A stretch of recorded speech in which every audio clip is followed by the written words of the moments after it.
Welcome back, viewers, to a new episode of Governance this week. We'll be talking about Jacinda Ardern's recent resignation as Prime Minister of New Zealand.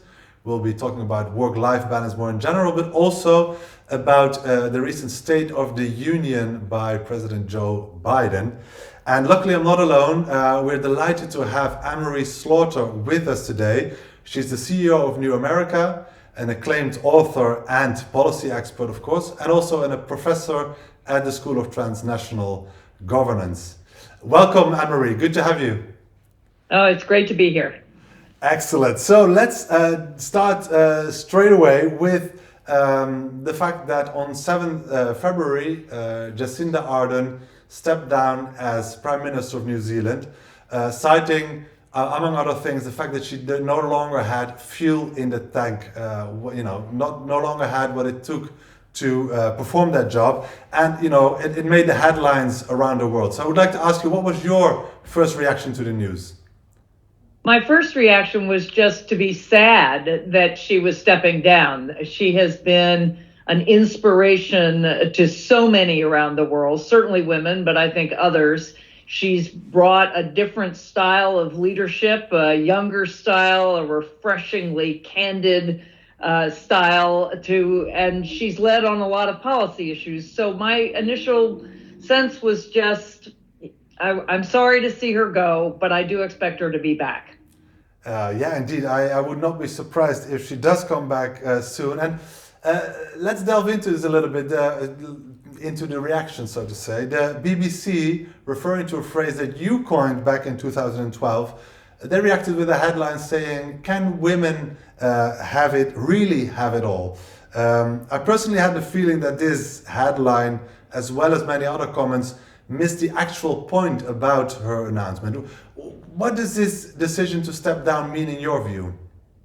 Well, I have to start by saying, yes, the BBC, I think the headline was something like Jacinda Ardern can't have it all. And the reaction was so furious that they had to retract the headline. So you can find it online because it's archived, but they pulled back.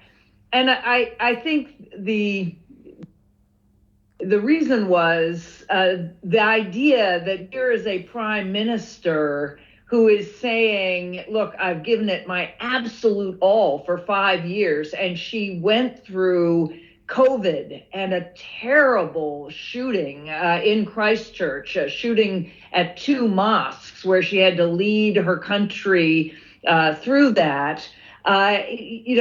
She's really had a very challenging time. And she said, I just don't have what it takes to give it my all. And immediately the media jumped on it and said, she needs to get back to her 4-year-old daughter.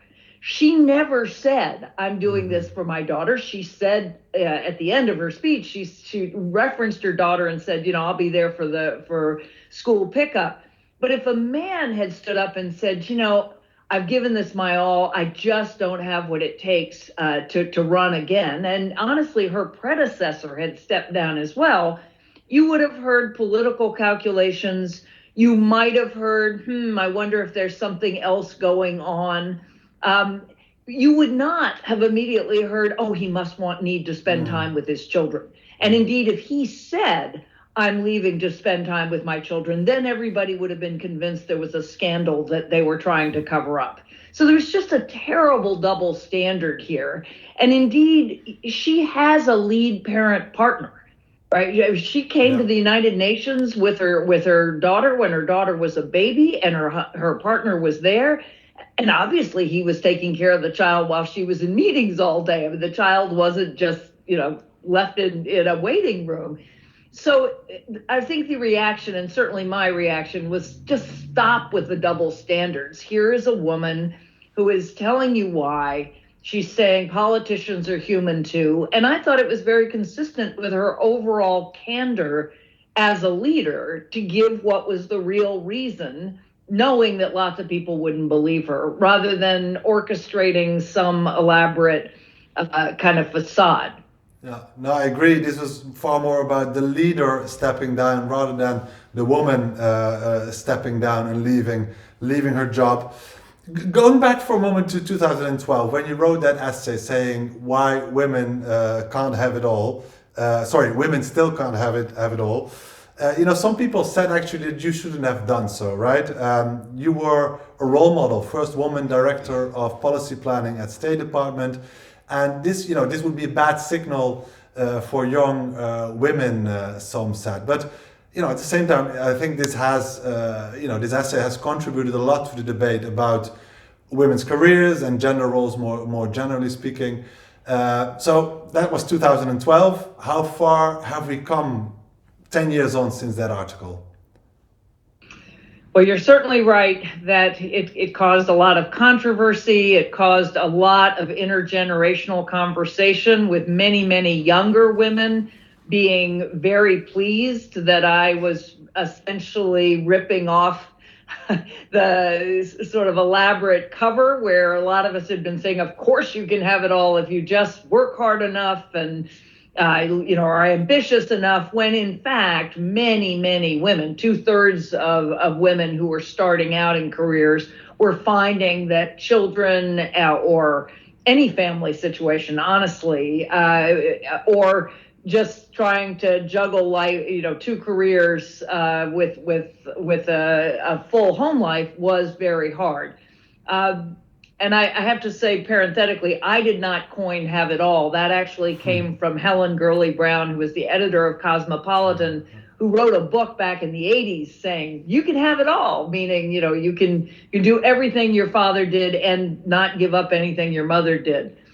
I do think in that intervening decade, the debate has shifted pretty dramatically. I still don't go anywhere where a woman does not come up to me and thank me, which is really kind of amazing to me. But there were so many women and men who were really struggling and who felt like it was their fault.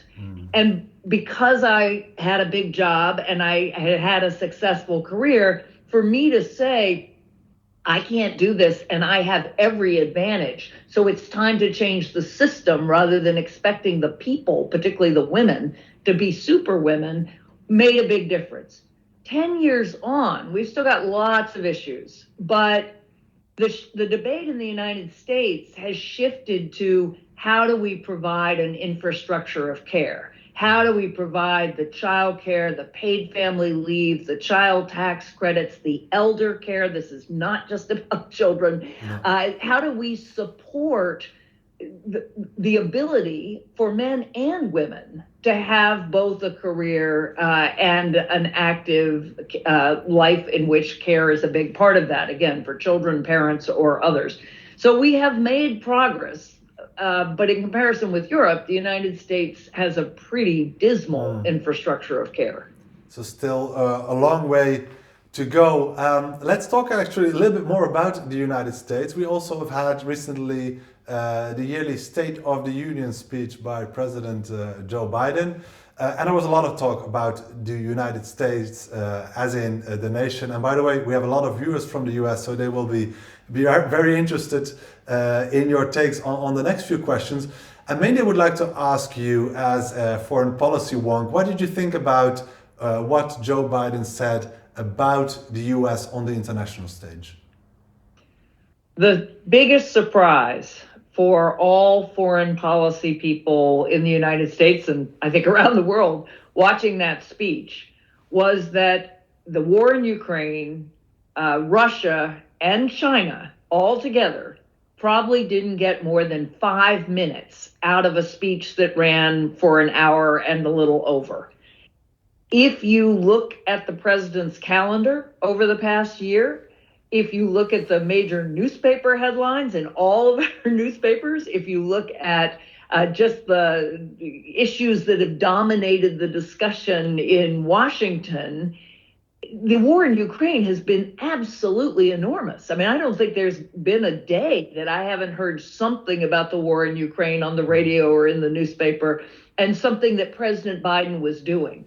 And I think many of us assumed that he was really, if not going to lead with the war in Ukraine, it was going to be a big part of the speech that we have rallied all of our NATO allies and also our Asian allies and the democracies versus autocracies, the free world. None of that was there. It was really a speech aimed at a domestic audience and focusing on domestic issues. I will say that I do think President Biden has really passed historic legislation in terms of infrastructure legislation and particularly pro-technology legislation, and finally legislation that's going to allow us to do our part fighting climate change. So I understand why he would celebrate his achievements, but what you heard over and over again was, we're going to buy American. Supply chains are going to start in America. We are going to bring back good American manufacturing jobs. That sounds to many people in many countries highly protectionist. And when other countries do that, but when the EU does that, the United States gets very upset. Yeah. The French are subsidizing their farmers, or the EU is protecting European industries. And for decades, the United States has said, no, no, no, you have to open your markets. And suddenly we're saying in a whole lot of areas, for instance, electric cars, we're saying we're going to buy American. Well, what about the European electric car industry? So it was aimed at a set of voters that they clearly hope to win back. These are probably largely white voters in the Middle West without a college degree who voted for Obama and then switched to Trump, that the White House thinks we can bring back to the Democratic Party. But for the rest of the world, and again, for those Americans who think a lot about the rest of the world, I have to say it was just strikingly America-centric. I really felt at various points that it wasn't America first, because Biden is not an isolationist and he's a deep multilateralist, but it was definitely, we're going to take care of Americans first. What I take from what you're saying, Anne-Marie, he definitely already had the next elections on his mind, and of course, not surprisingly for a sitting president. Completely different topic, Anne-Marie. During recent bike rides, I've been listening to your latest book called Renewal, and for our viewers, I would really highly recommend you read or listen to it as well.